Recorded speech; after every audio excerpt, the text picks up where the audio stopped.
Welcome back in YKTR Sports Nation to the Body Science Content Studio. I am your host, as always, Vintage Jackson, joined by my boys Skipper Scope. What's up, baby? Boss, Isaac John. Boom, got Desi, you. get him. Too far. 2 5s. Have a good show, Des. Before we wrap into the show, I'm going to give you guys 10 seconds to jump on YouTube. Make sure you are subscribing. Jump on Apple Podcasts too. Leave us a review. Anything helps, man. Subscribe. Support the boys. Support the platform. Let's wrap into the show. We always start with 3 of the best. We're starting with 5 of the best today. We've got some shit to say.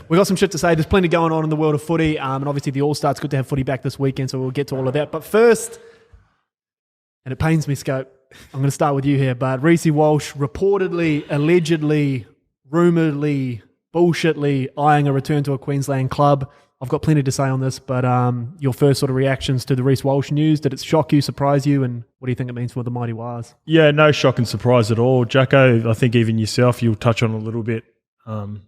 There was sort of inklings, like he coming from the Broncos, he's a Queensland kid. This is the sort of player that Redcliffe need to attract if they're going to, I don't know whether it be Redcliffe. I think he'd even just talked about staying in Queensland in the area, whether it's the Broncos, Titans, but you'd imagine it'd be Redcliffe coming after him pretty hard. And if that's the case, it just makes sense. But it sucks for the Warriors because, as much as I take the piss out of you and Warriors fans, sometimes, I think people in the comments Scope doesn't understand the Wires. My dad played for the Warriors for 2 years. Foundation member, baby. The second year. He said on the potty that he was number 30. He's number 30 Warriors of all time, so he considers himself the top 30. Top 30 squad. But yeah, I want the Warriors to go well. I'd love to see him go well, but I just can't see them holding on to REECE WALSH, to be fair. Yeah, sometimes when you look at a girl and you're like, fuck, what's he doing with that guy? Yeah. It kind of feels like that. He's too hot for the Warriors. Yeah, not even look-wise, but sometimes, he's such a great player and he's going to be good for the Warriors over the next couple of years or however long he's there. I feel like he's always sort of eyed that back up in Queensland. Obviously, he's just had a kid last year as well. He's 19 years old. I think his partner's 18. Yeah. So I think family support's really important when you're around that age and you're potentially going to be one of the game's next best superstars. I think he eyes up all those sort of things and starts to head back, in my opinion. Obviously play for the Warriors as well. So, and when the Warriors are pumping, there's nothing better in New Zealand because there's only one team, and even all the union boys get around the wires. They might support someone, but that's everyone's second team as well. And I was like that growing up. And when the Warriors are rocking, there's no place better. Do they miss out on REECE WALSH? It might be sad. Yeah, but we've got so much fucking talent back home waiting. Even some guys that potentially may not make rugby straight away, they can come over. So there's a talent pool there that we can reach into. If we lose REECE WALSH, it is what it is. It's going to hurt, but we're backed up there. Yeah, we just need to find him and develop him properly. I think everyone, even me, the most fucking blinders on when it comes to the Mighty Wires. We all knew that REECE WALSH was there for a good time, not a long time. He is signed through until 2024, and that's the player option. I think, you definitely are going to see him play out this year. Obviously, win a comp, win a Dally M, all that good stuff. But from their scope, where do you see, it's reportedly, we don't know. Apparently, REECE's on about 400 to 450. What do you think his current value is in the open market? Say he was asked for release tomorrow. How much cash does REECE WALSH garner? I will say just one little thing I was just thinking about as we're talking about it.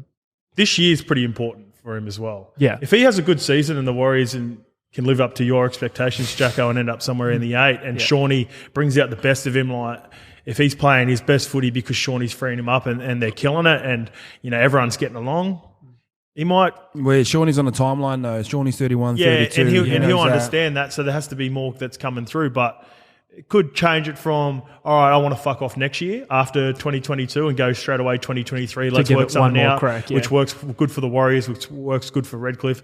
But it could extend him at least for another year until the year after. But for REECE WALSH, if I was on the market for him right now, and I would, so just say, for instance, you're Redcliffe? Yeah, I think Brisbane, he left Brisbane.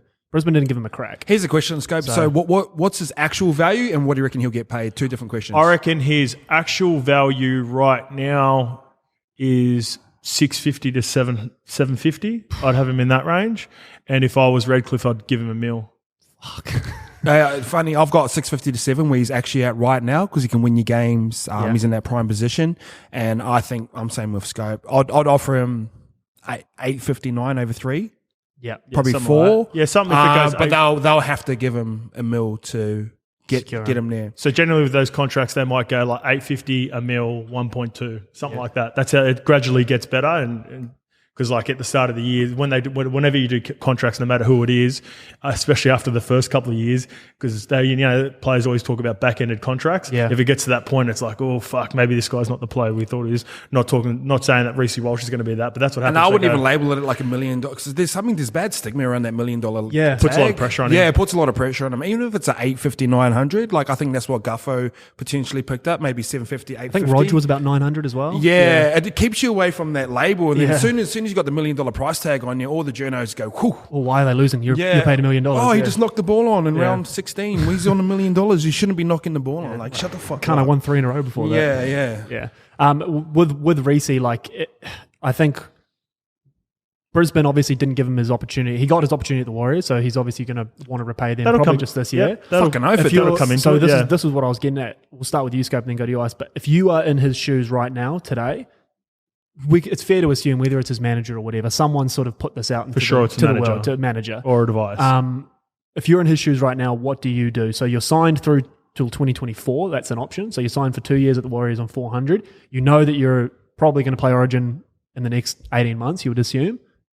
What do you do if you're REECE Walsh right now? I don't reckon he plays Origin. I don't reckon he plays Origin when KP and that are healthy.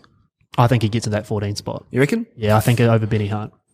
No. I'm not going to say that this year. But that's, exactly what I said before. Play out this year. No matter what, the offers are still going to be there at the end of the year or like the contract negotiation. So enjoy the year. At the end of the day, the kid's played 15 games. He's still learning the game. He gets along with the Warriors boys really well. You can tell that just through his interactions with them. Looks silky in a uniform. Yeah. Looks silky and he's in a embraced uniform, by like Kiwis love him. Yeah. Enjoy the year. Have a good year of footy. Keep progressing. See what Shawnee can teach you along the way, and then think about all that contractual stuff at the end of the year. Yeah, I go. Yeah, same scope. Like write it out because he hasn't played with a guy like Shawnee Johnson before. Yeah. Like he had RTS there, but they're the same position, so he can learn off him, but he can't get the same type of pill that he'll get off a really good quality half. So he's going to get a lot more better looks this year. He's got a great 4-pack to run behind. But I think in terms of Brisbane and Redcliffe, I go straight to Redcliffe. I'm like, fuck that. Like you guys got rid of me. And the other side of it, he's going to get better development, better coaching from Redcliffe, from Wayne Bennett. Like everyone sort of talks about Kevy Walters and his sort of coaching style and great guy, all that sort of good stuff. But when you hear great guy instead of great coach, sometimes it's kind of like a backhanded compliment, isn't it? Yeah, a little bit. A little bit. So I think I go there. And the way Cheese sort of talked about Redcliffe on that podcast, that was a little bit controversial. Redcliffe got their fucking ducks in order too. They're not rocking up to sort of a Gold Coast Titans back in 07. And, they're ready and to like roll. we're training at the back of a high school. Let's just wait for the math class to finish. Yeah. They're rolling into a really serious club that's got 50,000 members already signed up. They've got a network of business people behind them that are already signed up. And when you look at any of the great clubs, the Roosters, etc., they've got that business nous behind them. And Redcliffe have got that. They've got the good coach. They just need some talent and some star power. And Got they're some away. senior players there already. Got some senior players, got some toilers that will never let you down. Once you come from that Melbourne system, they won't fucking let you down ever. And I reckon they'll get some more Melbourne boys pretty soon. Just personal opinion. Yeah. But it's going to be all ex-Melbourne boys. But I'm going to Redcliffe. Shout out to Kenny Brum too. Just signed. We're not going to talk about Redcliffe signings, I guess. With Shout out Kenny. Shout out Kenny. Goes and joins The Jess. Rewa sniper. Yeah, look, Good signing too. yeah, Really good we'll signing. roll off REECE Walsh now. I think the Warriors are in a position where when they do move home, I think you're going to see a lot of those Aussie boys all come off contract at the same time that aren't going to probably want to, your Ewan Aitkins, Bailey Siren, all those sort of players that have come over during this time when they're based here, which you'll probably lose, but is what it is. Win the comp this year, Barra. I'll be sweet. Hey, a little spanner, Jazzy Tavanga. Does he stay? Does he catch the flight back Jazzy, home? nah, he's I think enjoying himself too much. The gun. I'll be shocked if Jazzy gets on the plane home. I don't believe so. All right, we do have the All-Stars game this weekend. Fox has been named captain. Shout out, Foxy. Good work. Yeah, the Naden Fox. and Shaq Mitchell have also been called into the Indigenous All-Stars squad. So I'll just roll through the teams here because they've now been announced. For the Māori, we have Jordan Rapana at fullback, Morgan Harper, the pool cleaner on the wing scope. On the wing. Centers, Dylan Walker, Remus Smith. On the other wing, Paddy Herbert. In the halves, Warriors contingent, Chanel Harris-Tavita, Cody Nikodima. And then your boy Joseph Tapani up front ice with Aaron Clark, Fisher Harris. The back row, Kenny Bromwich, Brinton Nakora. Nice. Jazzy Tavanga at lock. There's our boy. And Isan Masters in the 14 with Big Royce Hunt, TC Robati. And then the extended bench, Kevin Proctor. I'm going to give this one another crack. Tuku Hau Tapuha. That's better. That was grouse. Jaden Nikodima and Widamu Greg. the big fella, Kitty Kitty. Hey, so do they play the full 20? They play the full 20, yeah. That's So, mad. and the Indigenous All-Stars absolutely stacked. We have Will Kennedy at the back, Hamiso Tabuai, Fido, and Fox on the wings, Ramian and Naden in the centres, Sharks pairing Nico Hines and Tricky Trindle in the halves, which we sort of spoke about last week's scope. Fafita, Cotter, Ryan James as your front row with David Fafita, Tyrell Fuimaono, Mudders Curran at lock, Albert Kelly into 14, Will Smith, young Maney, Tanoa Brown on the bench with Joshy Kerr, Selwyn Cobbo, Tyrell Sloan gets a crack. Shout out Sloaney. Yeah, Sloaney. And big Shaq Mitchell gets that 20 spot. The coaches lost a daily scope. What do you reckon? Like the squads? Yeah. Start with the Māori squad. I'll give you a little shout out, Jacko. You said us, but that was your call on the Braden Trindle, Nico Hines, Will Kennedy combination. So congrats on that. It sort of looked like that might play out that way, but you still caught it. I think that's the best possible lineups for the teams that were announced. Excited to see how this game plays out because, like I said, doesn't matter about when you look on paper. The Indigenous All Stars probably look like the better team, but I have no doubt the New Zealand Māori are going to come in and be pumped up. And when I messaged a few of the boys to sort of figure out what was going on with them last week, like because when I didn't see their names in, but you just know.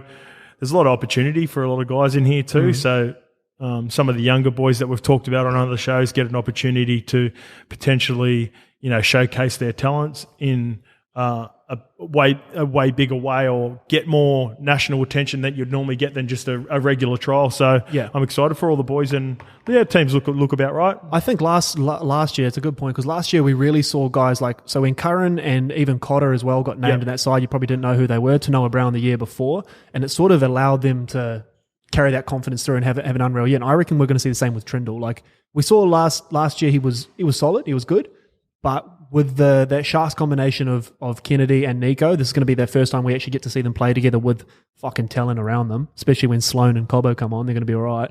But I'm really excited to see what Trindle can do at halfback there. At some point, he's probably going to get spelled for Albert Kelly, but I'm really excited to see what Trindle can do, Ice. Yeah, same as you. I'm just really looking forward to sort of the spectacle and like everything rolling into it. And obviously you'll be seeing a bit of highlights on the NRL Instagram, and it looks like a fun week to be a part of as well. So you sort of really dive into your culture. And shout out Adokar. There's not many wingers that get named captain. So shout out Fox. You got to be special to be or well respected. And I think he's both special and well respected within that sort of space. And not only that space, but the NRL. So it should be a good game. And cult icon incoming. I mean, he's already kind of there, but Widemu Greg. Get up, big fella. I don't know what it is about that cunt, but I was trying to. It reminds you of the Māori you played back home. Yeah, there's bro. one in every corner. He runs out for East Coast or something. You just go, oh fuck. He'd be mad drinking, mad on the drink, funny, grab the gat. I was trying to find a spot for him in Muddies United last year, but he unfortunately he didn't play like the back end of the season. But I was messaging him going, "Geez, I just need you to get a couple of minutes, and I'll find a way to get you in the team." I'll have a word to the coach, and you're in. Final predictions go. Who do you see winning and why? Indigenous All Stars 1-12, just because of they've just got a more settled team, like more established first graders in their team. Yeah, nice. Draw, no injuries, smiley face. Nice, love that. I'll go the Māoris 13+.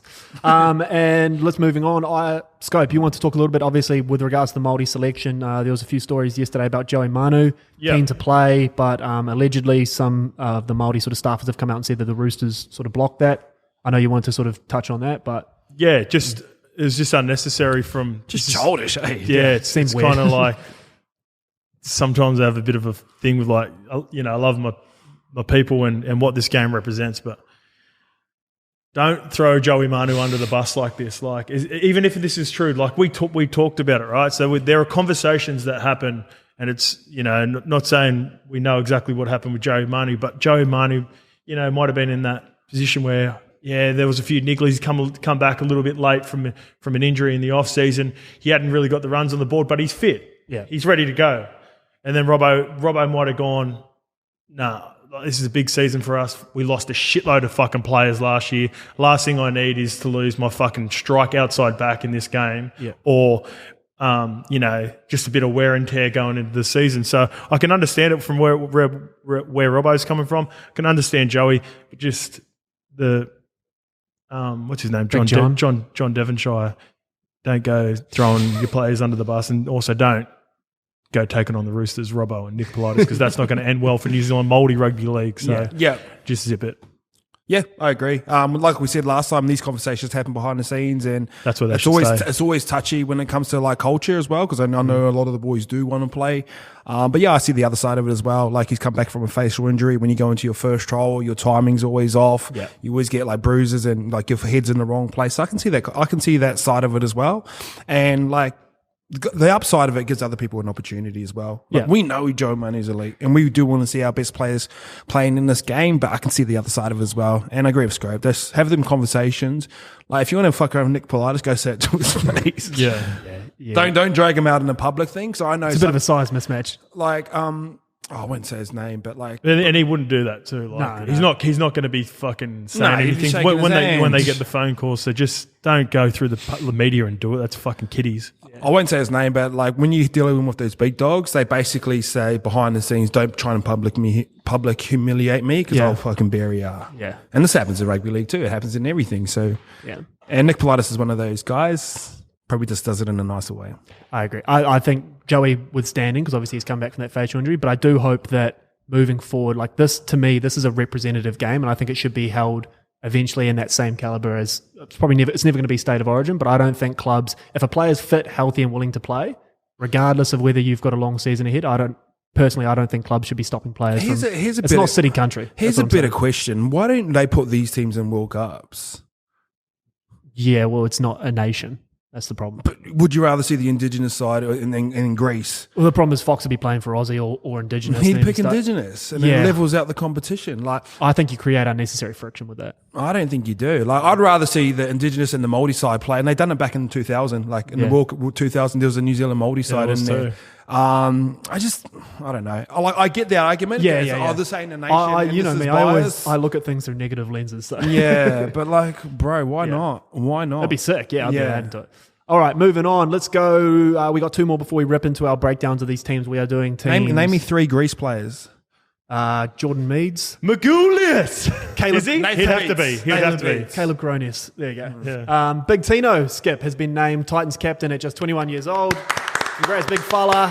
Baby snack. Baby snack. Bit of a surprise, obviously. There is a little bit of experience here in guys like Kevy Proctor, even your boy Jerry Wallace, Corey Thompson. But Tino's been named skipper. Your reaction to that? Love Tino. Everyone knows I love Tino. Were you surprised at all, given how young? I mean, he's only 21. No. Look, the one surprise is that the current co-captain from last year, Kevy Proctor, is still available. I think sometimes coaches rush into this as well, where they go, "Oh, well, Kevy might not be here next year. Let's blood Tino now." It's like Kevy, you don't have to. You don't have to. Yeah. So if Kevy's still there, make him a part of the leadership group. Like he's Tino, hanging you mean, around yeah. Kevy. He's picking up all the things that you like. A really good vet who does all the right things. You don't have to say. It's a bit like how they did it with Carrigan and Lexi. You still had Lexi in the club at Broncos. Keep him captain. Show Carrigan How it's done, it's done, how to be a good skipper. And then once Lexi's done, Carrigan probably would have been in a better position to step in if not Adam Reynolds would come into the club for this year rather than what he did a couple of years ago. So I love Tino. I think he's going to be a great captain, but I think coaches can overthink it sometimes. And if you've got a leader there, if you've got a skipper who's doing the right things, leave him skipper and just bring the young buck underneath him.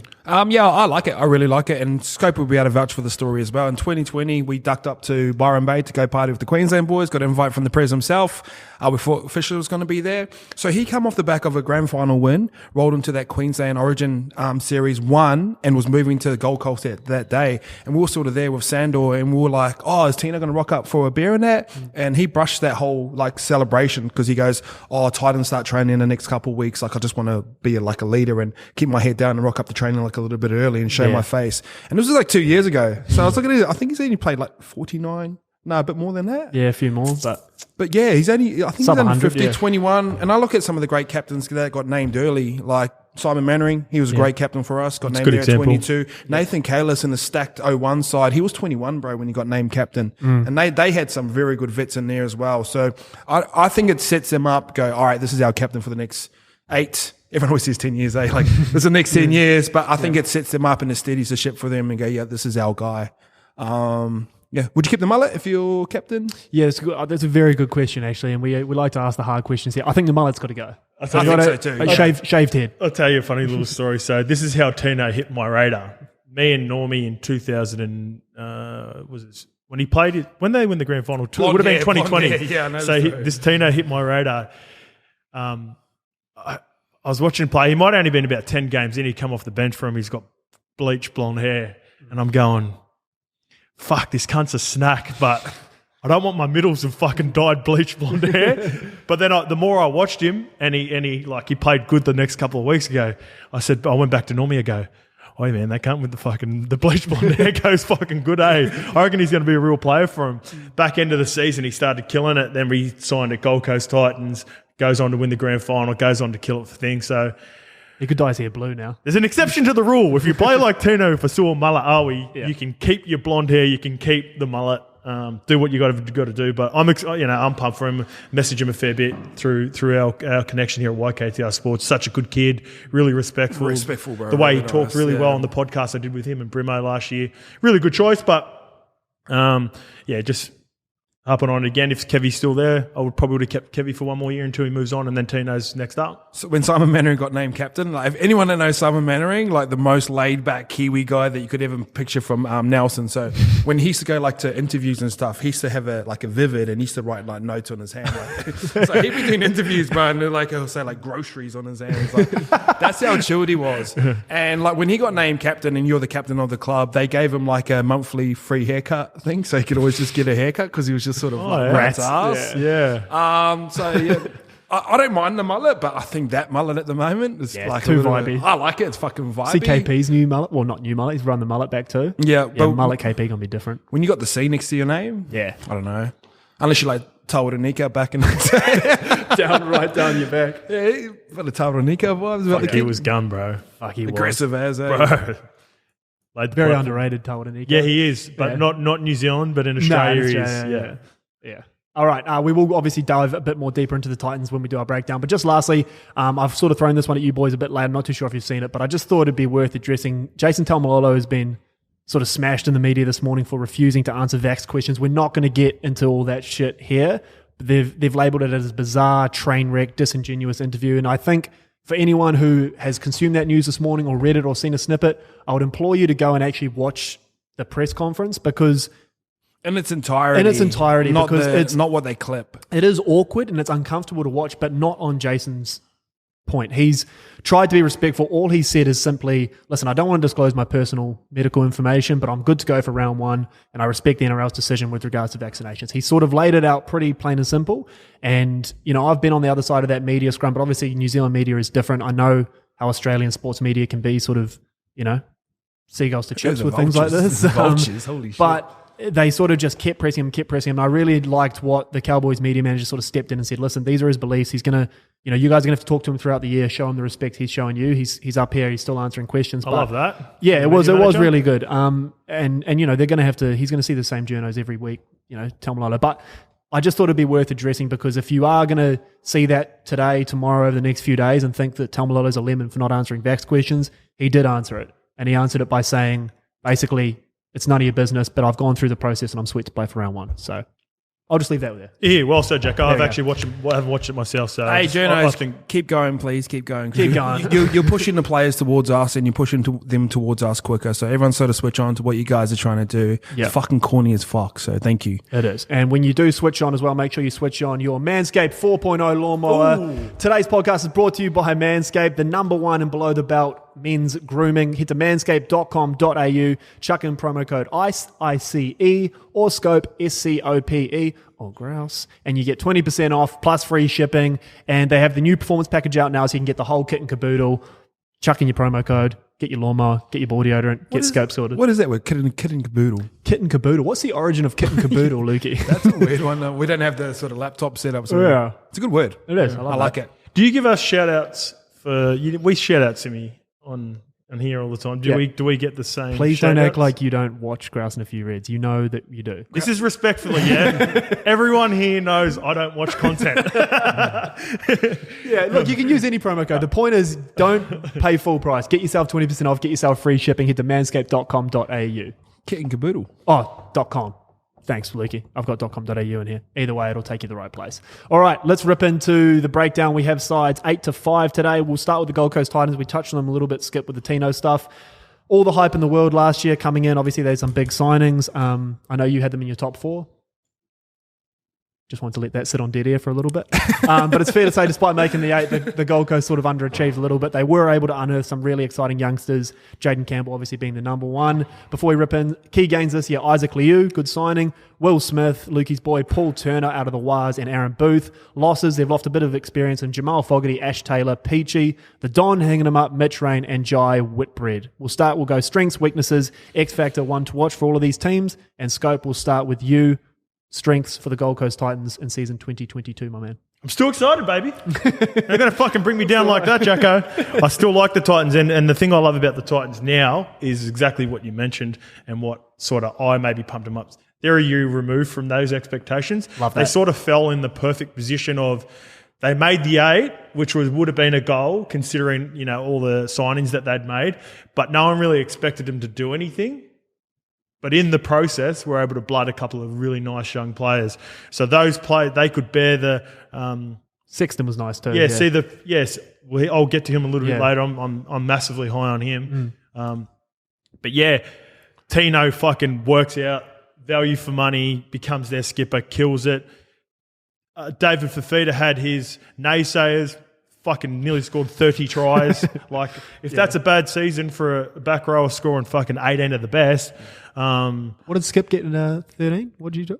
Just 10, but leading try scorer for a forward in the season. Yeah, me and Bordy caught him. Just in case people want to know. Shout out to Bordy over about to watch the Super Bowl. But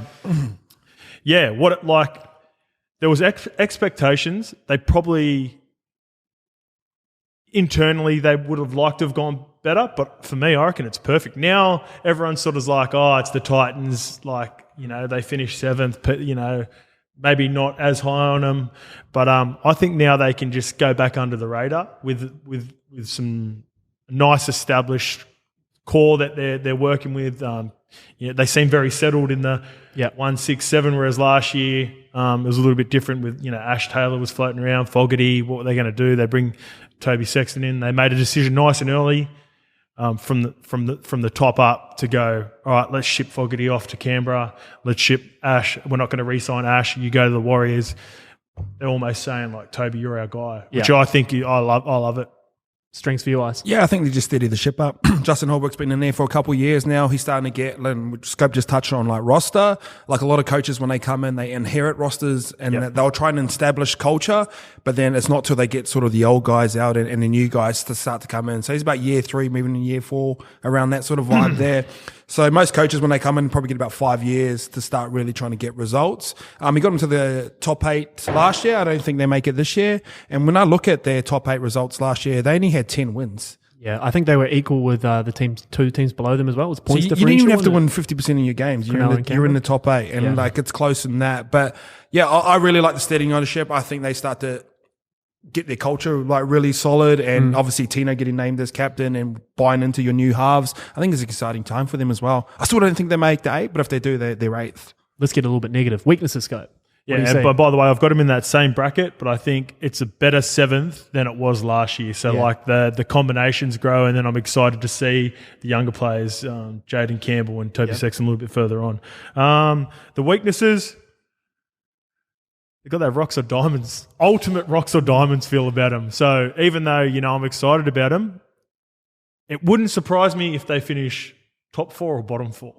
I think last year we even spoke about there was one point where they had the 3rd best attack in the comp and were sitting 9th. When they're on, they're fucking on. Yeah, but they can smack teams too. Remember what they did to Manly? Was it 30 something? They pulled 30 on Manly. Yeah, and then Tommy Turbo ended up doing Tommy Turbo shit. Yeah, I think in the first half, and then Manly put 40 on in the second half. So that's what worries me about the Titans, and I think that comes back from potentially is the heart, the spine, it's going to be inexperienced. Inexperienced. Brimo's the more experienced player out of them, but fullback's his more natural position, I believe. I think he's going to do a good job at 6, and I'm excited to see what that becomes. But they're the ultimate rocks or diamonds feel for me. So I hope they go well because I'm picking them, like I said, in that 6 to 8 range. But to be fair, if they finish in the bottom 4, I probably won't be surprised, even though I'm excited about them.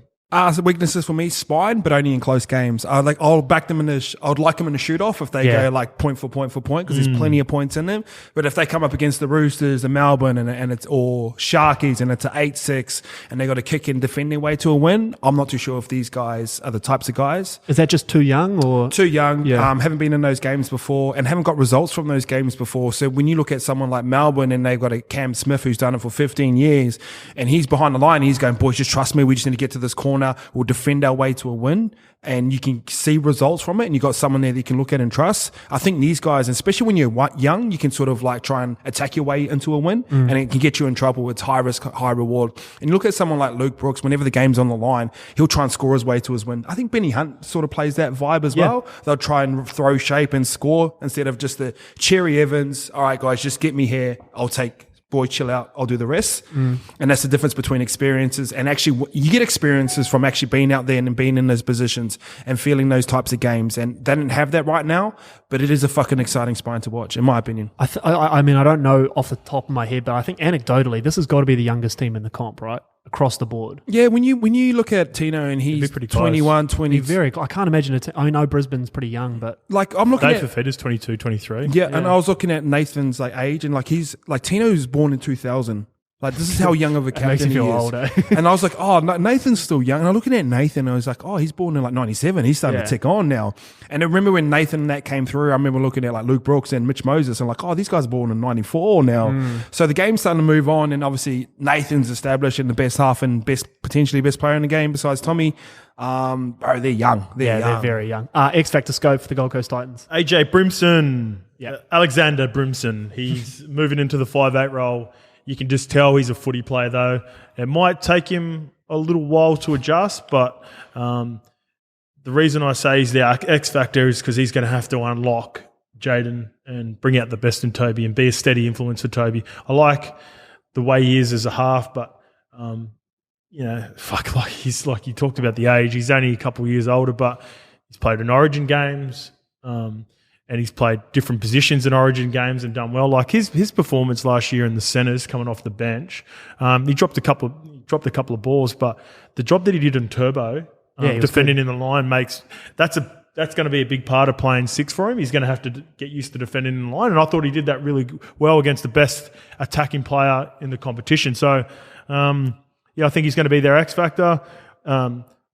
The next guy I'm going to talk about is more of a steady in half, which will be good for him, and hopefully they can unlock a pretty cool combination with Jaden Campbell at the back. Yeah, I actually agree with Scope. I'll go and same as him. I looked across the team, and there's all those steadying ships, but it's got to be him. He's got to be the X factor for me. He's obviously got a lot of points in and around him, carries the ball really well. He's tough, and much like Scope, judge him after round 7, round 8. So give him time to find his feet in the 6 role because it's a different position. You have to start worrying about other people and getting other people the ball and different looks and stuff. But I think he's going to be good. And we've got to hang out for him a little bit. And he's a great guy. He cares about football. When we went on the piss with him one time, he was asking Munster of like Origin moments, like, what do you love about Origin? I love when it gets tough and everyone else fucking crumbles. It was fucking grouse chat. It was great. And Scope walked on the chat and he told me that, and I'm like, fuck, this kid's going to be all right. Because when it's all said and done, he's still asking questions.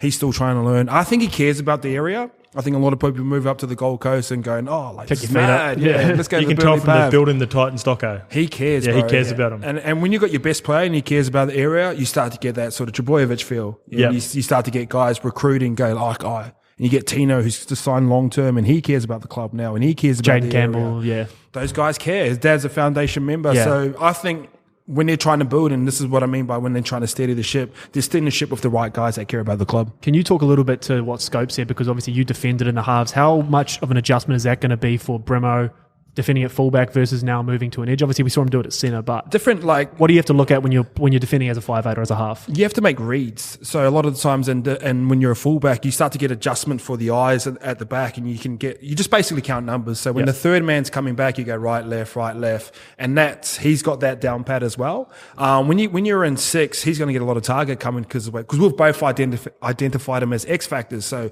when you're the best player, what do? You run traffic at him. You try and get him tired. So the hardest part about defending at 6 is you have to make the double read on the block shape. So I'm playing scope and I've got Kieran Foran coming this way and I've got scope trying to rip off my inside shoulder, and then you've got fucking Brett Stewart running out the back, or you know what I mean? You have to pay attention to all those different things, and then you have to keep your back row accountable and your center accountable, and then you have to run the team around the park, and you have to kick them into corners, and you have to complete a high percentage. Yeah. So there's a lots of different roles that you have to focus on as well. And it's switching from like, all right, defensively we're on here. All right, boys, get up. Let's get our line up. All right, we're under the pump for the next 3 sets on our own line. Shit, I have to make a double read 2 times back to back. Yeah. And then I have to go back Under into fatigue. it. And then under fatigue, get my team up to the park and kick to a corner and lead the chase. And that's why 6 and 7s get paid the most. And that's why Nathan Cleary's the best, because he can do all that sort of shit. I asked Prez about it, just touching on that as well. I asked Prez about us. Fuck, you did a good job on Turbo on the game 3. I said, fuck, Brimo come on and was all right. He goes, mate, he's a fucking lunatic. He was just screaming the whole time. Yeah. He was like calling the shape early. He was telling fucking Munster for working. And then he was basically saying, I'm just going to go at Tommy. You just fucking, you know. So like, he should mirror his game off Munster. Yeah. Yeah. I think. Yeah. So like he's still yeah, you know what I mean? Like he just said he was a fucking lunatic when he come on, which in the best possible way. So that'll serve him well. He'll do well. I reckon. I'm not worried about his defense. It's just about putting a nice kick to the end of sets and making sure this. You can be a tough defender and a bad defender at the same time. Yeah. Like you can have someone that can put on a shot. Chanel's probably fallen a little bit into that. Chanel can shot blokes, but he struggles at times with making those reads, like you said. Yeah. And the worst reads are like we've seen last couple of years of Parramatta on that right edge when it was like Wanga Blake and like they're all solid defenders, they can shot blokes, and they can shot defenders, but they can't if you can't make a read. You're under your post watching the kick go over.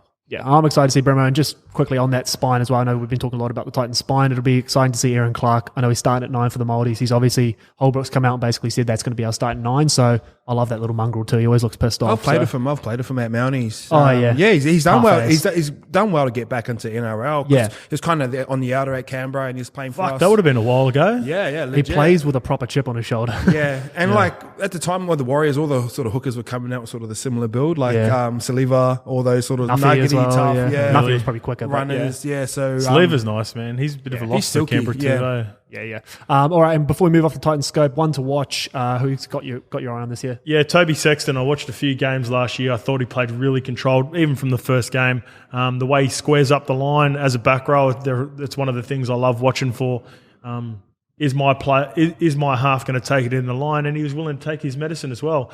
Plus, he's got sneaky little like agility and moves and he's Luke Brooksy the way he runs, or not as quick? Not as quick, yeah. But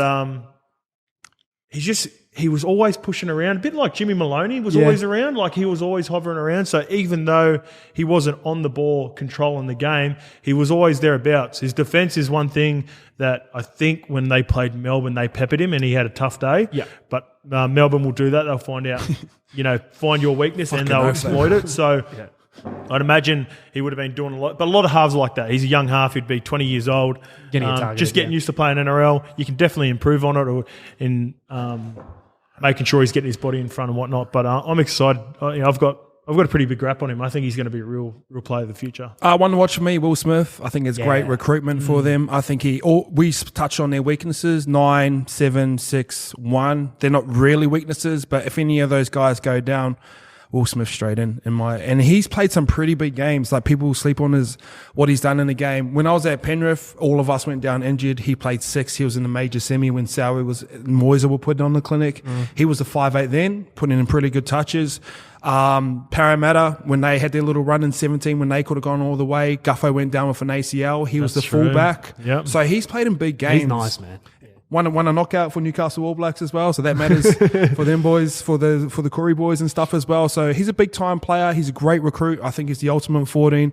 Shout out to Titans recruitment for getting him up there because I think he's perfect for them. Yeah, he's one of those players, victim of his own versatility, man. No, not anymore. That's a good thing now. It's nice, but still, you want to be. You'd like to be a starter. Like, every player wants to start. I even think the more that we say, if like, you're how a coach awesome, and you're a fucking in the front office, I'd love to have him. Yeah. But if I'm him, like, there were times that you're coming off the bench and it was mad, we're winning, but you still want to start. Like, everyone wants to be a starter. What's a good 14 worth now? 354? Yeah, easy. Easily. He's sort of the perfect 14 now. I mean, I think we all say Tyrone Peachy's like the perfect 14, but Will Smith's there or thereabouts. He can do everything.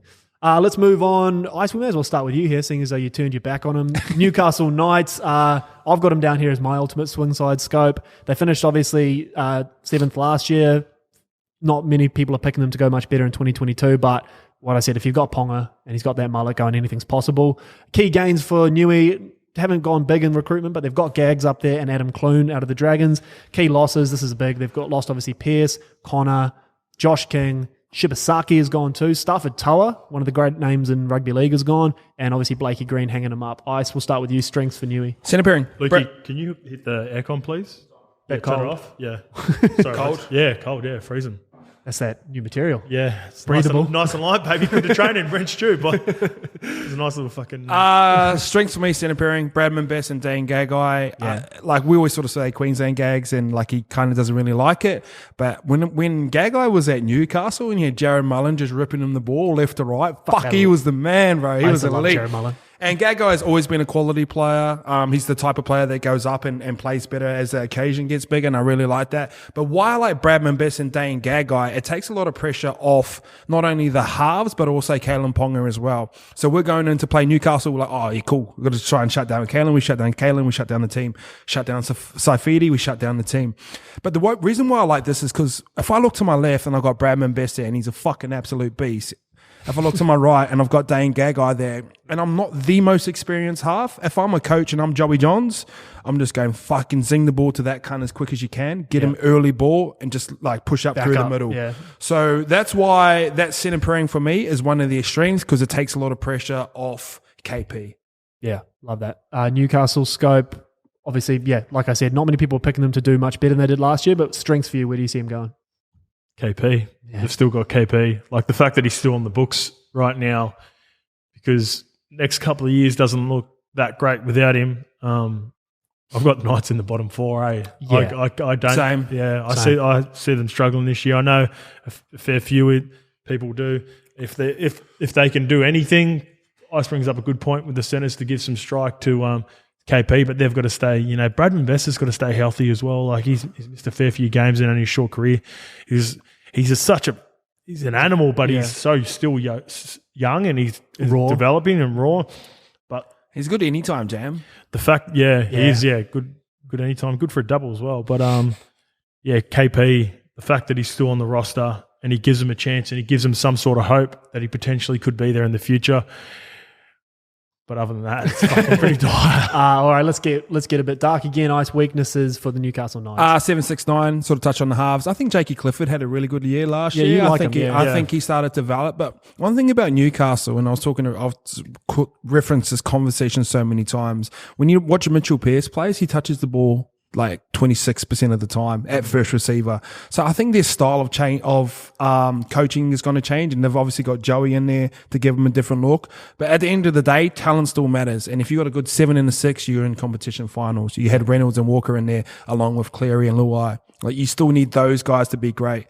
And you need those guys to be great to not only get you in a position to have good field position, but to also get your best players the ball, your Gagai, your Bestman, and your KP. And I want to show those guys are the best guys for it right now, respectfully. Who's going to be partnering Clifford in the halves? Is it going to be Adam Clune? Is that why they've got him up there? I mean, I'm just having a look at their side now. I don't see unless Tex Hoy or Kurt Mann, they sort of put in there. Phoenix Crossland, I know, is a guy that they're pretty high on, but I don't know. Yeah, it's not going to be a super experienced half. Yeah, No. yeah. Weaknesses scope. Yeah, same, mate. We're going with the spine apart from KP, and just pretty much echoing what I said. I think Newcastle fans and just fans in general of rugby league are going to realise how important Mitchell Pearce is, especially to the Knights and him moving on. Anyone that knows Pearcey loves him within the team, and anyone who knows rugby league knows how much Pearcey can control the game. Yeah, last year he was a bit banged up, and even when he come back, you could see he was carrying a shoulder injury. But to lose Pearce, Connor, and Blake Green, and there's so many. He's played so many games. He's been in so many big moments, and he just knows how to control a footy game, and that just gives KP the freedom that he needed to be himself. And even Jakey Clifford, who I like, just to get in and fucking throw a few torpy bombs up or he push kicks the ball around. really well. Yeah, kicks the ball and runs really well. but I haven't really seen Jakey Clifford in his short career control a game. So if he can somehow become that player for the Knights, then fuck, they're half a chance if he can develop into that sort of player. But I just haven't seen it yet, and I'm very worried about who's going to partner him. I don't think we've seen. I know we've seen a little bit of Phoenix Crossland, but mostly at hooker. I believe, and this is rugby league guru speak. Growing up, he's always been a half, and apparently a very highly touted half. So I think we'll probably get a bit more of a feel for it in the trials. But I would assume the early favourite would be Phoenix Crossland to partner him. But we don't know. I'm just waiting for Joey to say something about one of them, and that's just come concerning. out and say, "Oh, he's had a good preseason." Yeah, that's concerning because I know Joey. He won't put pressure. He won't. He's a massive footy head, and he won't put any pressure on players. But if Joey's frothing over someone, it's normally a good sign. And I just haven't heard any. Maybe he's just trying to keep it low key because build expectations. But he's in the staff. You'd think by now he'd be frothing over someone. I like the look of this kid. X Factor. Nice. We're on the same page. I just think KP. It just has to be. Like, there's no one else. Like, there are sort of, I don't know, it's just KP. Yeah. We can talk about him all day, and I love him. He's one of my favourite players to watch, and I think he's a great kid and all that. But I think he'll like this pressure as well, and it'll be on him, and this is his team. And I know they're going to try and announce him captain, potential to keep him there. I don't reckon he stays there, respectfully. I think, honestly, whatever happens with Reece Walsh is going to have a big impact on where he ends up. I think KP moves the needle first before Walshy. Yeah, vice versa. Yeah, it's probably. But if you get them both and KP wants to move to 6, gets pretty exciting. Yeah. Fourth shout out to Callum Ponga's mullet again. X Factor scope for you. Saifiti twins. Ice mentioned them a little bit. Everyone knows about Daniel. He's an Origin player. Jacob played really good footy last year. He really started to establish himself as a premium front rower. I think the game's gone past David Clemmer, respectfully. Jacob was coming off the bench at times throughout the last couple of years with Daniel and David Clemmer starting. Do you know what chuck the twins in together, chuck the brothers in together, fucking let them bang, let them rip and tear because fucking they are a handful when they get going, especially if they go one after and each other, and then you can be able to play on the front foot because they establish a good kicking game for a half ice. If you've got a couple of big boys like that getting in tackles 3 and 4 after the backs have got in for the first couple of tackles, they get you in a nice position. They're selfless players. They're really good defenders. They're fucking great locker room guys, as you know, like the boys rave about them. For me, it's the Saifiti twins. The forward pack is their strength. It's a good pack, bro. It's a great pack. Yeah. It's a great pack, but it's just the spine about taking advantage of what they do. Fuck, everyone knows how much I love Mitchy Barnett. There's rumours that Mitchy Barnett's moving in the middle to fucking stiff him up. I tell you that word again that I love. Get a bit of cunt about him. Get him through the middle. Because the boys, the Saifiti twins, they're aggressive and whatnot, but they get through a shitload of work. And sometimes it's like Payne Haas and Jason Tomalolo. Sometimes they're just so gassed that they don't have to have that. Mitchy Barnett will set the tempo, come shooting out the line and try whack someone. And still got Frizzell there Frizz and Lachlan Fitzgibbon on the edges if that's the way it ends up playing out. So the starting pack is fucking good. That would be my ideal 5. And the Saifiti twins have got a lead from the front. Love that. They've also got a young boy, Jirai Momoisia. He only played 3 games last year, but he's a big athletic thing too. He's only 23, so I'm sure we'll see a bit more of him. He touches on like sort of the like Clemmer style prop as well, because I think you need leg speed now. Like size is great, and when the game's a little bit slower and stuff like that, but leg speed matters now because he'll run, bump, and then everyone just chops your leg straight away now anyway. So you start to learn how to tackle those types of guys. And it's so fast around the ruck defensively. Like he's just felt like when you're watching him, he's just continually on the back foot. He looks so tired all the time. Yeah, but he's done so much in the game. He's, this might be one of those.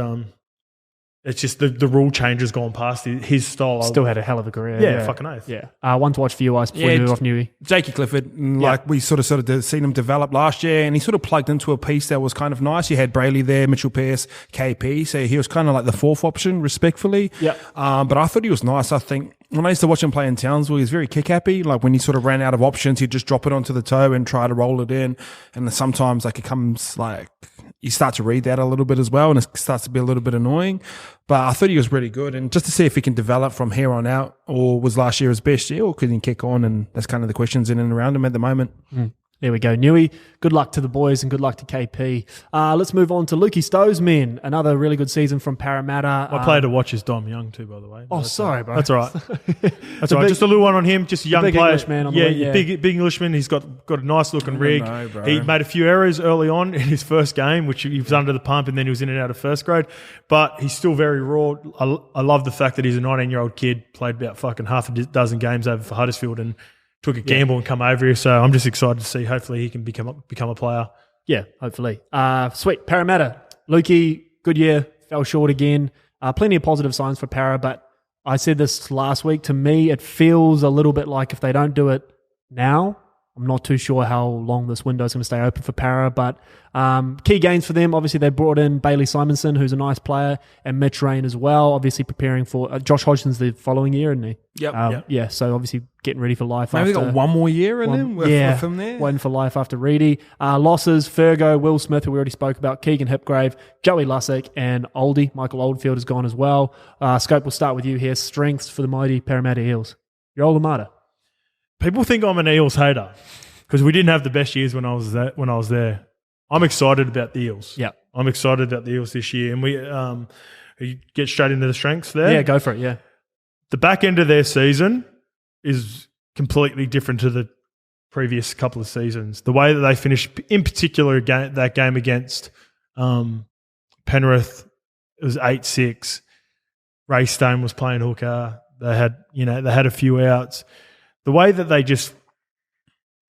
they carried themselves in those games at the back end of the season, kicked it off with a massive win against Melbourne when Melbourne were beating everyone, and everyone was sort of like, didn't really. I remember watching that game and go, fuck, that was grouse from Para, but Para can step up and have those games every now and again. But from that point on, they just really locked in, and I thought they ended the year really well. And yeah, they lost a few players, but the key players are there, and I'm excited for a few players that were earthed as well that we'll get to. And I've got them in the top 4. Yeah, love that. Ice strengths. Diverse body shapes, and I'm a big fan of this. And when you look at their team, when they run out and they're coming out the tunnel and you're sort of waiting there for kickoff, they all look different. So you got Junior Polo, short, like he's not even short, he's like 6'4", Just this wide. but wide. You get Regan Campbell-Gillard, who's going to run off the back fence. You get Bryce Cartwright, who's going to be like rangy and offloading and doing all that stupid stuff.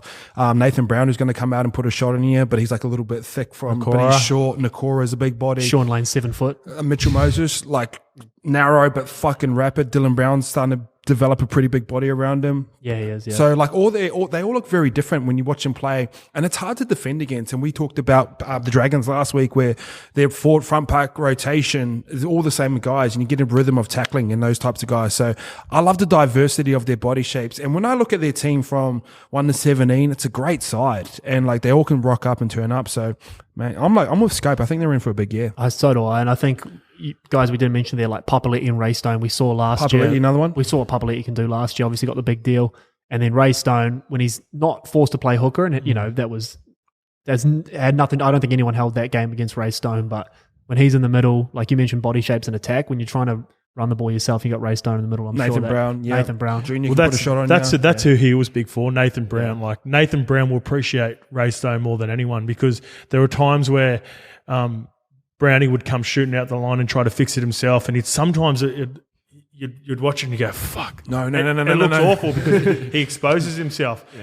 But guess what? This time when he's got his little mate in there coming off the pine, and he's got his back, and then all of a sudden, fucking back end of the season, Regan's a grouse attacking player, but Regan started fucking shooting out the line as well. And Regan's got that in him. He always has, bro. He always has. But like they were doing it in unison. You know, that's my point. Like at the back end of the season. So the old Nigel Plum, Adam Docker, 1-2 punch. Oh yeah, that was fucking ugly. Nah, the OGs were Manly back in the day in their prime. You had fucking Jason King coming out. Brent Kite used to come out. They always used to just fly at the line and not give a fuck if they missed. Yeah. Because the next time you take your hit up, you're like, fuck. Then you got Mad Eye coming out. Yeah. And someone might be a couple of seconds late, but they're coming. Yeah, they're coming. They're coming. Bro, and that shit matters, man. Especially when you're playing half and you're a cat. Parramatta weaknesses, Scope, 2022. The midpoint of 2021 season when they were going too sideways. That's my biggest thing with them. They're forward sometimes because BA is really big on giving them a bit of rain. Like I've played under BA, as we've talked about before. He sort of he'll give you that license to play a bit of footy, and I think sometimes he just needs to rein it in a bit sometimes with their players. I think Junior's probably their best ball player. I'd identify. Yeah. I've talked about this before where Cardi's obviously silky with his like little pre-line, but the shape that most players run, Jakey Travojevic, Victor Radley, because Junior does it so well. He's a genuine... I think he's the best prop in the game. He's a genuine option to run through you, tip on, or throw out the back at a high click. Where some players, you're just so telegraphed. Like when you'll be defending the line, if you're at A and a certain player will run at you and he's coming like that, you're going... He's going to have to pass because he doesn't have that run in him. Junior does it the best. I'd identify him to just do it if they're going to do it. But when they play direct, their middles, and they just all of them come off the back fence. I was talking about their body shapes. They're a handful and they're so hard to take. And that's what they did well. They fucking battered and bruised Penrith in that semi-final, and Penrith won the game. But I think you said that last year. The big key to that is Reed Marnie. When Reed's there and he can get him going straight, they're tough to beat. Weaknesses, Ice. The big E, expectation. I don't think Parramatta do deal with it well. I don't think they ever have. I think you look back on all those stacked sides in the early 2000s. I think 2005 when they went to win, Timmy Smith was there. I just don't feel like they deal with expectation well. I don't know if it's something within the woodwork, but I don't know. We've all said they'll be top 4 this side, and I'm sure like a lot of the rugby league experts will be saying the same thing when you look at their roster and all that sort of stuff and the stadium and all that sort of shit. I just don't feel like they deal with expectation well. I didn't think we'd all be on the same page. I thought that was going to be a bit of a statement. I'm really top high 4 on Barra, because if out of all the top 4, I was trying to find people to come out of it. Like who comes? Manly would Manly be your one then? Manly, Penrith, Roosters, and not Roosters, Melbourne, Storm, Roosters, and Rabbitohs. So who drops out? You need. I think the Rabbitohs Rabbitohs will drop out. Yeah, I think that was too. my team as well. Yeah. X Factor, Scott. X Factor is Will Penasini. Yes. Come on, and we talked about how awful the right edges looked at Parramatta for, feels like at least 2010 when I jumped in and played a bit of centres for Parramatta. But yeah, the last couple of years in particular have been awful, and even Fergie big Fergie looked pretty comfortable when Penasini was there. Really good defender. His attack is silky too. Just looks like a fucking... He's just... Be a nightmare to tackle, yeah. He just looks like a prototypical centre. And it reminds me of Jenko, eh? Like he's got a bit of Jenko about him, yeah. Like even when he steps, he sort of stays square. Like he's always sort of like... That's a good one. Like you can stay, like his body stays not going sideways, ice, and or coming hard in the inside. And I'm really excited about what I saw his younger brother was playing, must have been Harold Matz. Yeah, I saw that. I was doing an apartment viewing across the road. And Freddie's boy was playing for the Roosters. He's a big boy, eh? Yeah, I think he's massive, 105, big looked ass like on him. Sonny Bill playing out there. He was fucking huge. I didn't see much of the game, but he was, Penasini's brother was He's very my good player too. to watch at the Roosters, by the way. Oh, there you go. X Factor Ice. Mitch Moses has to be. And look, much like when you look at the Knights and you see KP and he's their guy, I think Mitch Moses has to be. And even though he's a couple years older than Nathan Cleary, I think he's on the same projection as Nathan Cleary in terms of development. Like he's had a lot more games and all that sort of stuff. But when Nathan Cleary rolled into Origin, they're like, oh, can he handle it? And I know Mitch Moses had his one game in there and he probably won't get in unless Nathan's out. But they sort of said that about him and he was playing with a broken back. Went and had a really good final series. I think he set himself up for a really good year this year. Can they go all the way? I'm not too sure. But if they get hot, Para, and they're a great side to watch when they're hot, it has to be led by him. And he's going to have to grind out some tough ones for him as well. And I think he's got that in him. Yeah, he's starting to develop He's not a spot, like, you still spot him up, but he's not a spot. Yeah. Mate, What do you mean by that? So spot, like you still run traffic his way to get him tired, but he'll make his tackles. Right. Where if you're like I'll run at him, he's a spot. 2 or 3 years ago, he was a spot. Yeah. 2 or 3 years ago at the Tigers. You're basically saying he's a cat. Yeah. Got that a few times. Get it nice, he's a spot. Yeah, like there would be games where, and there are other players as well where, fuck, did he have a proper crack at that? Like that, you'd question that. Whereas now, last couple of years, and you don't question and Penasini was a big part of that. He looked like he really enjoyed playing with Penasini too, because Penasini was such a good defender, and it frees him up a little bit more. Because you said that last year too with Penasini. You're like, the one thing, like, anyone can come in and kill it on attack, these young centres, but he came in and killed it with defence first. And you're like, fuck, he's going to be all right. A bit like Katoni, Sean Katoni is. I bumped into Mitch Moses and Bondi one over the break, couple couple months back, and he said the same thing about Pensini. He said, he said he's a fucking absolute gun. First thing he said about foot, I asked what he's like. He goes, bro, he's next You up. can see it. You can see it. Like, there's certain players who have been, especially if you've been through the walls like Moses has been through, he's copped a lot of criticism. He's maybe, played with players that... He's had a fair few centres in the time. Yeah, and they haven't necessarily made him look the best in certain situations. He cops a lot of the brunt. You can tell when a player loves playing with it. And another guy's like Tracker, our boy Gutho. Yeah. Gutho's... When we paid a bit of rent with Gutho's like, yeah, he's our guy. Yeah. One to watch scope for the Parramatta Eels. This is an unheralded young guy coming through. He's about 18, 19 years old. His name is David Hollis. He's a front rower. 196 centimetres of the best. A $1.05. Oh, New South Wales under 16s, under 18s. Good pedigree. They let go of a fair few players. For him? And they signed him to a pretty big deal. I think they're pretty excited about him out at Parramatta. I spoke to a few people about that. So cool. He could be a player to watch out this year. He might play about 5 or 6 this year, I reckon. But moving forward, he might have been the decision to let go of guys like Ray Stone, Isaiah Papali'i, all that. Rather than playing massive overs for them, they get a young guy like him and he could become something. But bias here, but Brycey Cartwright, I think he's just nice and established in his life. When I watched him come through at Penrith, he's probably like, I've never seen anything like it. Like everyone say, watch this guy. And the way he sort of just put a clinic on in 20s, come into first grade, obviously had his off-field issues in life, but I know he's really happy at Parramatta. I know he loves Brad Arthur, and that's really important to him. He's got a close group of mates, which is really important. And he's starting to get a little bit older now. He's around that sort of 27, 28. I just want to see him really fulfill his potential, and he's had touches of it as well. Like, there was times last year he could only get 10, 15 minutes, but he might... Like, I remember one time he ran on, scored the first touch was a try. Yeah. Scored another one later. So I think he's got those touches of brilliance around him if it's not happening for Mitch Moses or it's not happening for Dill Brown, there's another guy there that can give you a different type of look. It could be a second phase offload. He can strip a 3-on-2. I just really like how diverse he is as well. And I know he's happy, so that matters. Off the field. The field. Yeah. Off the field as well. I think he may be making a very soon on the number 2 show on the network. 3. Lovely. Oh, good. One to watch for me, just quickly, I'll sneak it in, as the big boy, Whittamoo Greg. Yes. First to him this Saturday. And then, I'll allow it. Yeah, thanks, I'll allow it. Go on, the bro. All right, let's move on. Lastly here, Ice, we'll start with you because they are your boys. The Roosters, just doing Roosters shit last year. Every injury under the sun, basically lost 7,000 games of experience and still finished 5th. Plenty expect them to kind of get back to doing Roosters stuff this year, with Luke Keary back in action alongside a beefed up Sammy Walker by all reports. Wait another year for Cheese and they'll be all right. But key gains, obviously Connor Watson, Momirovski and Kevin Nguama, which is kind of one that everyone's still sort of sleeping on. Losses, this is ridiculous. Boyd Cordner, Brett Morris, Josh Morris, Jake Friend, Isaac Liu, Matt Akavalu, who scores tries for fun, and long sleeve McGee Dale Copley.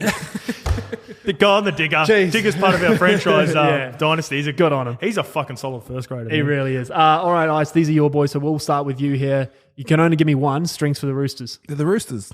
Yeah, that's it. that's There's the something biggest about them. There's something about them. They always have this sort of aura about them. Something about the uniforms. They've stayed the same the whole way. They don't really change and be diverse. They lean into getting superstars. They lean into their culture. They've got the best fucking owners in it. So they're just the Roosters. They're just winners. And that's just their strength. Yeah, I think that they're the favourites for me to go all the way this year. I think they're just... Favourites? Yeah, they're the favourites for me, number one. We're on the same page, Jacko. Yeah. Strengths for you, mate. They're my favourite to win the comp. Beauty. Everyone wants to jump on board now. They got Manly will beat them. It's going to be a hell of a grand final. Manly versus Warriors. Roosters. Fucking throwing it back to 2013. 10-year anniversary. We might get to fucking walk around the pitch or something. Yeah. 02 rematch, man. Just Surely like- I get a rematch. Did they celebrate losers? I'll wear my medallion that we got. They got all their bad luck out in the 1 year. Like, it couldn't have gone any worse for them. Yeah, touch wood for them. Doesn't mean touching wood. I come out and made a bold statement last year. The Roosters weren't going to make the 8. Yeah. And they legit... Shouldn't have. How they did not make the 8 after what they went through is unbelievable. So I will never, ever do that again. I apologise to Roosters fans. Robbo, you're the fucking GOAT. You and Bellamy, but yeah, whatever. But yeah, they got it all all the way. And the best thing is they were unable to blood some really nice youth. I don't have them written down here, but a player that I've talked to you about before, Egan Butcher, I'm really big on him. And then some other young guys, Tupanua, who got a starting role for them. So was able to establish shelf. Between him and Justin Olam is our favourite anytime jams. Yeah, they were always 350 or above. Yeah. Oh, not Olam. Olam was more around twos, but free money that. Yeah, some of those boys, even his brother Nat Butcher as well. He got to play probably more of an established role that he probably wouldn't have if there weren't injuries. They're a really good. That's a really good looking squad. With speaking on Roosters uniform, like whenever Teddy's like shirt's like a little bit rolled up, and he doesn't have time to roll it back down, get out the way. You're in trouble. When he's hitting the Stephen Donald with the old plumber's crack out the back. You're in big ass, big in the white shorts, fucking short shirt. You can see his belly button. Bit of grass stain across the side. Get out the way. He's about to score a double. He's at 30 carries of the best. He's ran for fucking 500. Scored 3. Get the fuck out the way. All right, let's really focus here. Try find a weakness in this Roosters side, Ice. Defensively, they're not the same defensive presence as what they used to be. And the analogy I'm going to give is, the example I was going to give is the grand final against the Canberra Raiders. Yeah. Bro, they were under the pump and just kept turning up, and all their shape was shit because they were putting all their energy into defense. And then when it come time to sort of give Latrell the ball and they go through and Teddy, they let the talent take over very late. But I just don't think they have that same defensive presence about them that they had before. And they had like a Bordy Cordon there who was tough and your makers tackles and like all their back row and Cooper Cronk was solid as well. I just don't think they have that presence about them now, the same way that sort of Penrith have their defensive presence about them. Yeah. Same, you look at last year's grand final, defend, intercept, try. Yeah. That's how you sort of win those really big games. Semi-final 8-6 against Para. That type of stuff is what wins your comps, and they can build that, and they can build it quickly because they've had it there in the past. But right now, and it's a bit of an unfair statement because they didn't have their full roster, they don't have that about them right now. Will that be harder with the likes of no Cordner, no Morris twins, and no Jakey Friend? No, and Isaac Liu as well? When you look in the Animal Kingdom, like when like say fish or in a fishbowl, if there's a big fish in there and that one dies, another one sort of comes in and grows up to be bigger, or like a lion, they end up growing the mane. I think Angus Crichton becomes the new Boyd Cordner. He's got a hell of a mane already. And Satuli Tupanua and Angus Crichton are better attacking players as back rows, as a combination that they've had in a minute. But then this is about defensively. Can they keep rocking up on defense? And I know Satuli will come out and try and put a shot in you. And we talked about this earlier. You can be a tough defender, but I'm not saying he's a bad defender, but he'll come out and put a shot, but then you've got to make reads after that and cover it up as well. So I just don't think they have that defensive presence that Penrith forgotten about them right now. But they can get it, yeah. And that they had in 17 to 19. Yeah. Because once you got talent and you got the best players, you just need to give them one chance and they can execute it. Grand final example. I think if they can seal that, laters. Weaknesses scope for the mighty Sydney Roosters. Yeah, just the loss of leadership. And I'm always just talking about what gets presented on the field. I asked a question to Boydie last year about while we're training, while he was out, he was just announced that he was retiring, and he talked about over the years they'll sort of like groom a player, identify a player, and he's talked about Rads. He had to have some pretty good conversations with Rads about, what his role is. He understood that he was a young kid, but he was the future of the Roosters and the Roosters pack, and potentially a future captain for him. And just having those guys around the locker room. I know BMOS is still going to be around there. I believe his assistant coach, Boydie's going to be involved in some point eventually. Yeah. But just having them around every single day to have those sort of conversations, have coffees with, what it's like, Ice, when you've got a vet around, and just seeing him every day, whether it be just going for a coffee or, training, like the quality of training. Here's another example. When we're at Manly, the vets didn't have to train all pre-season leading into Christmas except for Monday, Wednesday, Friday. So anyone over 30 and won fucking 3 comps like fucking Steve Maddai, Jamie Lyon, Watmo, the Short Brothers, whatnot. But whenever those boys come to training on Monday, Wednesday and Friday, the sessions just went like that. Like the quality of the set, not only the quality, the intensity. They would come in because they're doing 3 out of the 5 days, but just having their presence around, everyone wanted to kill it, everyone wanted to go well, everyone wanted to impress them. And those guys in particular, like, they're not how do I say this respectfully? They're not the flashiest players either, like Josh Morris, Brett Morris, their wingers, centres. What you appreciated more about Boydie, Jakey Friend, they did all the shit stuff, like BMOS would score fucking grouse tries, but he'd carry the ball really well. They were really good defensive players for outside backs. Like Josh Morris is probably the best defensive centre in the competition over a 10-year span. BMOS was the same. How many times did you ever see BMOS get stripped or be in a fucking bad position? Yeah, so just sort of all of those little intricate things that those guys bring will be lost. But like I said, in a way, those guys missed a lot of footy last year and they were able to gain some experience throughout the year. So big task for guys like Teddy and Rads, like I mentioned before.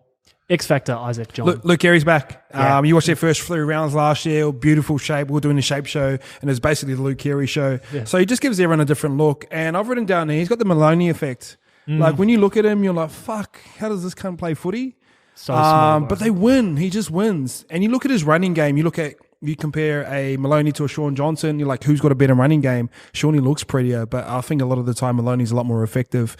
And I look at someone like Luke Carey. He's got the Maloney effect for me. And I'm pumped that he's back. I know he's nursing a little injury right now, but I think he just makes everyone else better. And I always talk about this: good halfbacks make everyone else around them better. He's perfect for me. I think by the end of the season, you will have Sammy Walker and Carey will be right behind Nath and Jerome. Look at everyone that he plays. Look at every in terms halves of being partner. the best halves. Agree, Yeah, but yeah. look at every halves partner he's played with. Even when he rocked up with Mitchell Pearce, they come out the season flying. Anyone he plays with, they always seem to go well. Yeah. So but now he's kind of always kind of been the secondary guy where he plays the perfect 6 role. He can play now he's going to have to be the 7 and let Walker be the 6, but he's ready, man. Loves the short He's side. a winner. He's a winner. He is. X Factor scope for you. That's a good one because he's been Sam Walker before too, Kez, in a way. So he'll be unreal for him. Victor Radley, mentioned him before. When he plays and he's not suspended or taking cunts' heads off, he just sets the tone for him. He sets that aggression defensively. Isis talked about them defensively, like a bit like we're talking about with the Parramatta players, Ray Stone and that. When you play Victor Radley, you got to have a look. Like, you just got to find out where he is if you're going to take a carry one off the ruck, or especially those tough ones coming out of yardage and 20-metre line, and you're right up against it because fucking shitty winger hasn't got to the middle of the field to give you options to play either side.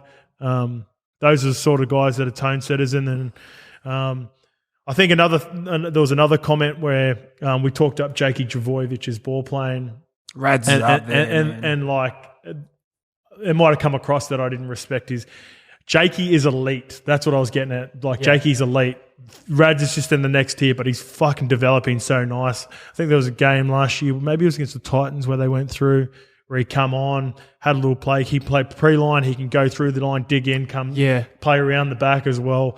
He's silky. So he's the guy to unlock the defence and attack for the forward pack for the Roosters. Is it obviously the upside way outweighs the bad, but like, he has got that. Was it Tavita Pangai where he completely lost his head last year? Yeah. Was I don't mind Pangai? that, bro. They both got recutted. That's what I was about to say. If you're on that Roosters side, how much of that do you want him to sort of outgrow, or do you like him to sort of toe that line? Sort of to the line, but know when to do it as well. So when you're rolling into the back half of the year and it's round 21 to 25, so we looked at the Titans. You only need to win 10 games to get in the comp. So come out firing, put some shots on, get some fair factor about you because you got Jared behind you. A few yellow cards never hurt. Yeah, you got Cheese coming a little bit later. So you're going to have those guys around you, but he will pull it back. But it's just when you get into those bigger games and you get to a major semi and he's coming out the line because he's lost his shit. Yeah. And you lose him for the GF, it starts to hurt. So I don't know. There's a fine line. Fuck, that was a fun game. It was a bit of a statement game for him because he didn't like the rule change. And I think he just wanted to make a point that he didn't like the rule change. And they played and this is respect to the Broncos last year, they took an L against the Broncos. Roosters probably don't want to lose, but they would have just been going, we're going to get a shit one out of the way and just get it done now. Get it done. Yeah. It was probably the game to do it. One to watch, Ice. Sammy Walker with less on his plate. So obviously big raps around him, got a famous last name in the rugby league community. Everyone's talking about the next big thing. I think just him plugging in to do his role when he probably last year he had to do sort of everything. And even when he was on the bench and the game was on the line, they're still looking at him, like looking at the back, like, are we passing the ball to you for this droppy? Yeah. I think with Kerry coming back in, you're going to see the best of him as well. So I remember his game in the Anzac Day and he's playing up against the Dragons. Respectfully, it's the Dragons, but man, he carried that side. So you don't want him to sort of carry the burden all the time because that starts to become a little bit heavy, and it's probably always put on some size over the break. But you just want to see him to be light and free and not fucking the boring, get to a point sort of style half. And I think he's going to have a really big year. And Luke if everyone Carey stays, Kerry's the perfect part. Yeah. So, yeah, and then so he'll have Kerry inside of him, Sam Walker, then Tedesco, and then he can sing that ball straight across to Joey Manu, and then he can kick the other side to Tupou. It's pretty exciting, man. Yeah. One to watch. Scope, we'll finish off with you here for the Roosters. Another guy to kick to as well when he comes back playing, Joseph Sawali. I've been hiring him for a while, boys, as you know. He's it. Ice is... Got to meet him the other week. Got to meet him the other day. Impressive. Caliber of human, stature, isn't he? yeah. For a kid that's coming through with... He's been in the papers for a couple of years. He was in a bit of a tug of war between South and Roosters. It's like, if you don't know the kid, or if you haven't met him, you'd probably think, all right, this kid's probably got tickets on himself. He's the most humble kid. He's always willing to learn. And I thought he handled himself well in a handful of games last year. Yeah. You've got to remember he's 18. Not even 18 yet. They bend the rules. Robbo got that done somehow. The Sawali clause. That's the fucking politest influence that we're talking about. You don't go against. You just leave that away. But yeah, they'll somehow manage to get that. And he's just like the perfect fucking... He's going to be a superstar. He is going to be a superstar. Sometimes you don't like to put too much pressure on players, but he's going to be a freak. Yeah, I bet he's diligent in all his preparation. So we went for a coffee. And like, this is the sort of star presence he had about him. Like, I've been around football players like a long time now. But I remember when I was young, when you first walk past like an NRL player, you're like, oh shit. Like, I wasn't like that. But like, I'm 33 years old. And I walked up to him. I was like, fuck. Shit. Yeah. Well, one, he was like big. Yeah, and catches solid. you off guard how big he is, eh? He's huge, bro. And I was like, and then had a chat with him, bro. Just down to earth, diligent. Good looking bloke, too. Good looking bloke, bro. Tanned up. He's put some size on. Yeah. Halfway through a coffee, his alarm went off and it was for training. So he's like, hey, boys, got to go, shake your hand. I was talking to a 30-year-old. Yeah. Like, it was weird. And I was like, when he left, I was like, fuck, he's impressive. And obviously, Luke Carey was there. I'm a bit of X Factor, having a bit of coffee with him as well. Had nothing but great things to say about him. So, and he's a little bit negative, Luke Carey. He can come through. he can bag a few. Cloud, he can bag a few blokes Good too. Banner, Good banner, Kez. He can bag a few blokes too. So he gave him the ultimate rap, and sometimes that's all you need to hear. I enjoy this show, boys. That is another episode of the YKTR Sports Show. Top 4 next week. Top 4 next week. Be sure to like, comment, subscribe, all that good stuff on Apple Podcasts as well. Jump in the YouTube comments. Let us know whether Reece Walsh is going to sign with the Warriors for 5 or 10 years. Let us know your thoughts on that. And we are excited for the All-Star Game. It's good to have footy back. We will be there with the Doozy Club members, our 4 lucky members, playing up a treat. YKTR Sports Show. Grateful. Thank you, guys. Thanks.